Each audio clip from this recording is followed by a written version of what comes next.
Assalamualaikum warahmatullahi wabarakatuh.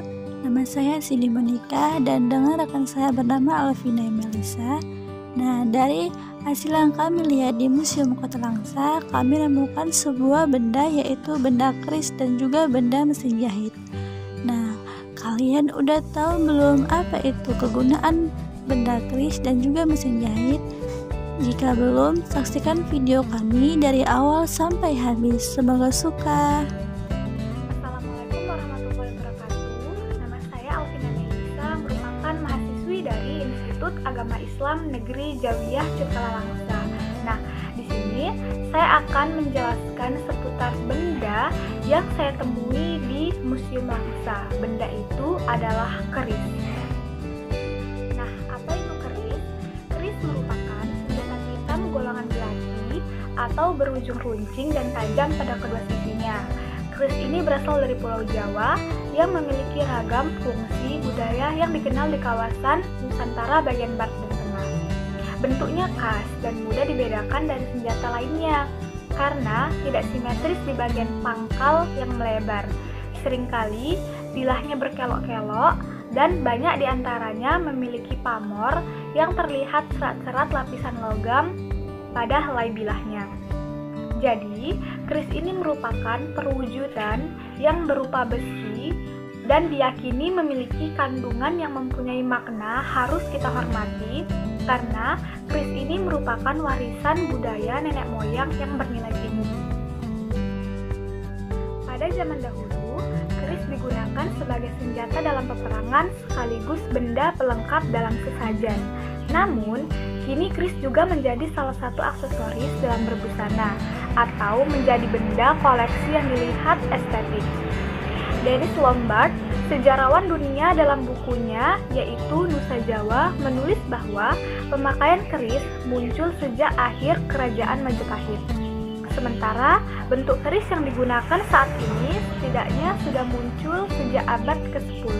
Nah, diperkirakan keris ini menyebar dari Pulau Jawa ke seluruh Asia Tenggara.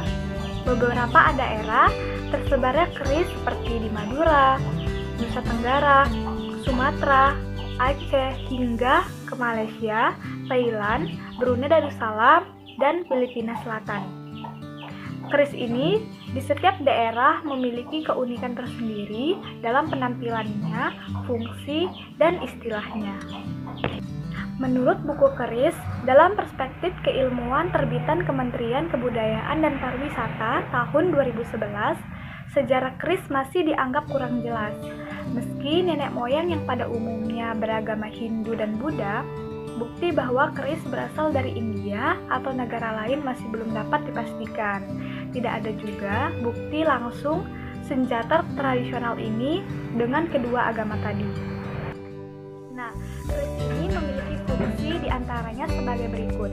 Yang pertama, keris pada masa lalu digunakan sebagai alat atau senjata tradisional.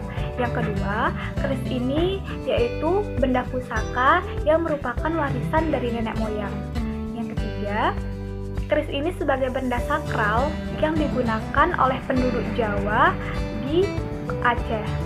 Yang keempat, sebagai pelengkapan pertunjukan wayang, pelengkapan upacara, pelengkapan pakaian adat, dan sebagainya. Dan yang terakhir, keris ini sebagai benda seni yang melambangkan kesatuan harmonis yang dibuat dengan imajinasi tingkat tinggi. Assalamualaikum warahmatullahi wabarakatuh. Nama saya Cindy Monica, saya kuliah di Jaya Cipta Langsa, Fakultas Tarbiyah dan Ilmu Keguruan, Prodi PGMI Unit 1 semester 4. Nah, di sini saya akan menjelaskan tentang benda yang sudah saya temui di Museum Kota Langsa, yaitu benda mesin jahit. Nah, apa itu mesin jahit? Mesin jahit adalah alat yang digunakan manusia untuk membuat suatu pakaian yang berupa baju, celana, atau benda lain yang terbuat dari kain. Nah, pada zaman dahulu sebelum ada mesin jahit, manusia membuat pakaian dengan cara manual, hanya menggunakan jarum sebagai alat untuk membuatnya. Pada zaman dahulu, untuk menyatukan memasukkan kulit-kulit hewan agar dapat menjadi sebuah pakaian. Nah, dengan berjalannya waktu, pada abad ke-14 merupakan pertama kali dibuatnya jarum yang terbuat dari besi. Barulah pada tahun 1755 Charles Rothschild, seorang imigran Jerman yang tinggal di Inggris, untuk pertama kalinya ia memataskan jarum yang dirancang untuk sebuah mesin. Pada tahun 1790, seorang pembuat lemari asal Inggris, Thomas Hyde membuat suatu benda tajam yang dapat membuat lubang pada kulit hewan, memasukkan jarum pada lubang yang ada. Pada tahun 1884, ada sebuah ahli bernama Elisha Howe adalah penemuan mesin jahit tersukses. Mesin jahit yang Elisha Howe buat, mesin jahit ini buatannya menggunakan dua benang dari arah berlawanan dan menggunakan jarum berlubang untuk memasukkan benang. Jarum yang digunakan Howe menembus kerat dan membuat semacam lengkungan benang di sisi bawah kain.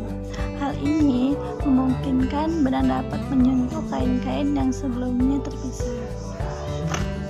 Lalu saat Elisha Howe sukses menemukan sebuah mesin jahit dan membuatnya, banyaklah para ahli-ahli yang iri dengannya dan menghancurkan pabriknya dan membuat sebuah pabrik.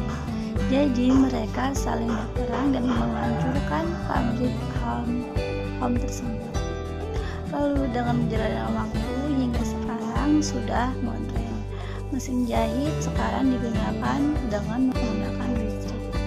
Nah, zaman juga semakin modern sampai sekarang mesin jahit itu masih ada. Nah, mesin jahit itu ada 3 jenis. Yang pertama, mesin jahit manual, mesin jahit mesin, dan mesin jahit digital. Nah, barulah tahun 1950-an mesin jahit masuk ke Indonesia dan digunakan masyarakat dalam negeri. Produk mesin jahit ini di Indonesia berasal dari Jepang, Belanda, dan Jerman. Nah, itulah tadi sejarah mesin jahit pada zaman dahulu sampai zaman sekarang. Dan sampai sekarang mesin jahit masih ada di dunia ini dan sangat dibutuhkan oleh setiap manusia untuk membuat mesin jahit sangatlah bermanfaat bagi kita. Tanpa adanya mesin jahit, kita tidak bisa menggunakan pakaian dengan layak dan bagus. Nah, sekian dari video saya. Lebih kurang saya mohon maaf. Saya akhiri dengan billahi taufiq wal hidayah. Assalamualaikum warahmatullahi